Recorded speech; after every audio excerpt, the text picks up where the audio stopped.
I'm Mike. And my name is Laura. And we're from Pepper Merchant.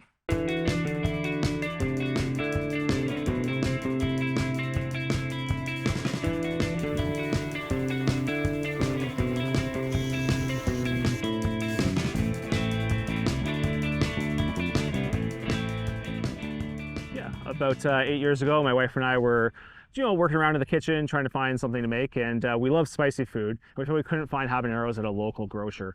So we ended up sourcing some habaneros and decided that we'd take the seeds and grow them at home in a little hydroponic setup for our first time. It went really well, and from there it's gone from 2 plants indoors to 5 plants outdoors to 100 plants, and now we're at over 400 plants. So Pepper Merchant, we're an Ontario grower for seeds, but we ship worldwide. Our focus is mostly with just trying to get the best peppers before frost that we can, so that we have the most seeds available. So this year we have 120 varieties of peppers within the garden, and we're pushing around 400 plants this year. So about 4 years ago, we launched our website to sell seeds online. Initially, we were trading with other growers, and our focus here at Pepper Merchant is to make sure that the seeds are true to the type or to the phenotype of the plant. We don't keep anything that doesn't match up with what it is that we're trying to sell. And I think that's where most of our drive comes from, is being selective as to where we get our seeds from and ensuring that what we grow is true to what it is we represent to the customer. Part of it too about expanding is having the best quality seed available by using the best nutrients that are made with the highest qualities. We start around January. Most would say it's too early. However, we like to have a good start to the spring. Super hot seeds can take anywhere between 20 and 40 days to germinate. So we like to take our time with it. And that's where we find the best season you can get if you start with good nutrients at the start of the season, all the way to the end of the season. In the garden this year, we have Reapers, Ghost Peppers, and our most popular pepper that we sell is Hallows Eve, which is a hybrid with a Naga. So previously in the climate that we grew in indoors in Southern Ontario, you could still bring plants out and get a half decent harvest without using any other nutrients. However, here in Ottawa, we have a shorter growing season. So it's really important to us as a grower to get the highest yield possible, to be using the best quality products in order to drive the plant to have yield prior to frost. We started to use Cana 2 years ago. The main reasoning behind it is it's a 2-part solution instead of using a 3-part solution by other vendors. Another reason is when we start our seeds inside and then they become seedlings, the products that are available through Cana ease bringing the product into the field. So when we have our seedlings, we use a product like Rizzo XP to help introduce roots. We feed it aggressively the last week before they end up hitting the field, and that helps them set better and gets us off to a better start when they're being naturalized to being outside. So here at Pepper Merchant, we have almost 2 growing seasons. We start in January and then bring them outside late April to harden them off, where they'll be placed into the ground until we hit frost, which is usually around October. However, early October, we also start plants inside that will grow through DWC, or deep water culture. It's like a hydroponic bucket essentially, and that will grow until the next year where we'll bring them outside. So we have at least a few largely established plants early in the season. Currently, we're using Cana Start in the spring, followed by Isotonic XP. And later, about midsummer, we start using Cana Boost through a foliar spray, just to help give the plants that edge. We start with Cana Start in early February. The product is mixed in at half the ratio with our water solution that we feed all the plants. It really gives them kind of more vigor than we had seen with other competitors' products in the past, and really gets a decent sized plant ready for April for when we start moving plants into the garage. Oh, the Isotonic XP we use about 2 weeks prior to plant out. It's fed quite aggressively, but we've noticed that the plants really enjoy it and they take in a lot better when they are set into the earth.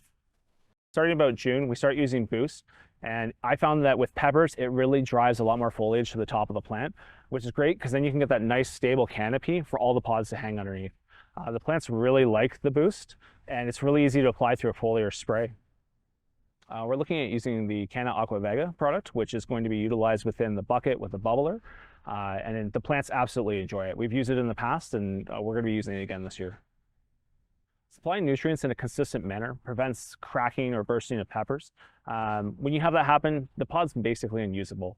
So having consistent feeding schedules and consistently ensuring the plants have not too much water or too little water within the succession of a week, it leads to having a better crop at the end of the season. That's a 2-part answer. My favorite part has to be when the foliage first comes out on the seedlings of the spring. Looking for dark foliage plants is always a great task. I enjoy it. And then waiting for the pods to ripen at the end of the summer is definitely one of my favorite parts. Cleaning containers.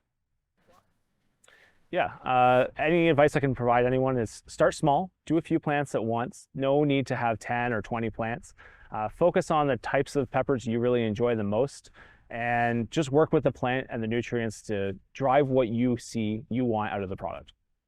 They seem to have a very good ecosystem with a product that is tailored to not only growing peppers, but other products out in the market. The labeling and mixing is very easy, as most of them are two-part solutions or even single-part solutions. Yeah, so most growers grow for heat, whether you're a hot sauce producer or a home fermenter. You're going to be trying to push the pods with the most oil possible. Having the most nutrients for the plant helps provide the pods to get as big as you need. For ourselves here, we're growing for the most complete pods we can. We want to have the most seeds per pod so that we can share what we're growing here with you at home. Yeah, so some of the struggles we've had here at Pepper Merchant, number one was slugs originally. A few years ago, we had most of our plants destroyed by slugs. The deer are a constant issue for us out in the country. They will eat all of the foliage but leave the peppers, which is really disappointing if you're gone for a week and you come back and your field has been fleeced. In terms of the field that we have now, everything's going quite well. We don't have any major issues, mostly due to using biological bug control. So now we run irrigation underneath all of the fabric that we have with the plants. That's a two-part solution because the fabric keeps the soil warm when you have a cool night like you do in the fall. The irrigations run underneath because you have less evaporation that way, and the plants use less water to keep the plants more moist. Not all seed vendors are the same. A lot of vendors blend their seed with products that may not be exactly true to shape. However, at Pepper Merchant, we only grow the strongest phenotype and we only save from the plants that we feel we would want to grow next season. Second, not all seeds germinate in 4 to 5 days. A lot of jalapeno and anum varieties will germinate quite quickly. Super hots can take up to 40 days. That is the number one question we ever receive here is how long will it take for my seeds to germinate? We trade with other growers within the region and externally outside of the region. We find that working with people that we trust helps establish good hybridization with the plants that we have. It's great. Laura is a great hand in the field. We wouldn't be pushing 400 plants if we didn't have 2 people doing this. And she's great to have around and is very patient and likes de-seeding for some reason. So we attended a hot sauce show in London called Heatwave. It's widely attended by people in Southern Ontario and one of the largest shows in that region. We also attend a show here in Ottawa called Heating Up the Capital that has people visit as far as Montreal to Nova Scotia, and it's by far one of the largest shows in Canada. Live plants are a huge catch. If you have live plants at your booth, people will come up and talk to you about them. Quite often we bring a DWC plant with us, and people will be engaging with us as to what we feed it, how it's doing. They're amazed to see a pepper plant in February in London with pods on it. I feel that the biggest item behind Pepper Merchant is quality customer support. I really enjoy working with customers to find out what their home growing or even larger hot sauce producing needs are and working with them to meet that goal. If they have any questions throughout the entire growing process, that's what we're there for. And we've had comments about how we work with people after we sold the product. I am Cana. Yeah, no worries. Thank you. We overcorrected. That's my part. That's your one line. Yeah. No, like,